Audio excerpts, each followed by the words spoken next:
Bienvenue sur la chaîne X Mathématiques. Aujourd'hui, nous allons résoudre des exercices sur les équations du second degré. Sans plus tarder, nous allons partir. Numéro 1, x carré moins 5x plus 6.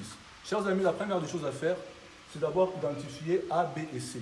A, c'est les termes en x carré, B, c'est les termes en x, et C, c'est les termes indépendants.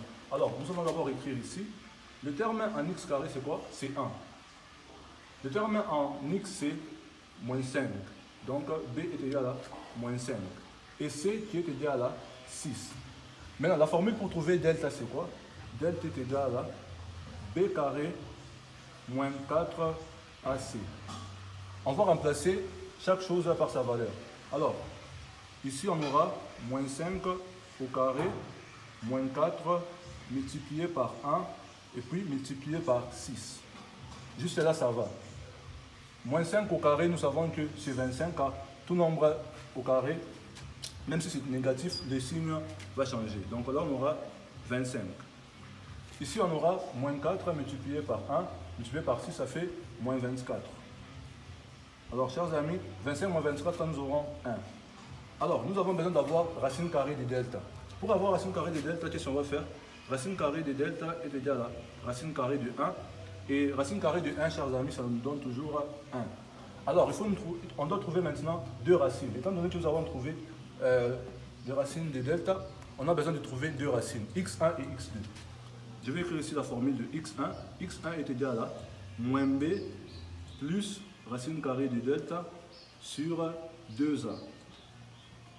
Et ici, je vais mettre aussi x2 qui est égal à moins b moins racine carrée de delta sur 2a. Alors, on va maintenant remplacer chaque chose par sa valeur. Travaillons d'abord avec x1. Ici, on nous demande dans la formule d'utiliser moins b. Alors que nous savons que b est égal à moins 5. Donc, moins b, ça sera 5. Et plus racine carrée de delta qui est égal à 1, ici plus 1 sur 2a. Comme a c'est 1, donc ce sera 2 fois 1, ça sera 2. Donc ici on aura 6 sur 2 qui vaut 3. Prenons x2. Pareil, ici aussi on aura 5 moins 1 sur 2. Ce qui vaut 4 sur 2 qui est égal à 2.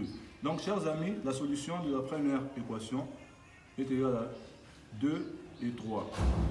Merci d'avoir suivi la première partie. Nous reviendrons dans une nouvelle partie pour le numéro 2. Merci.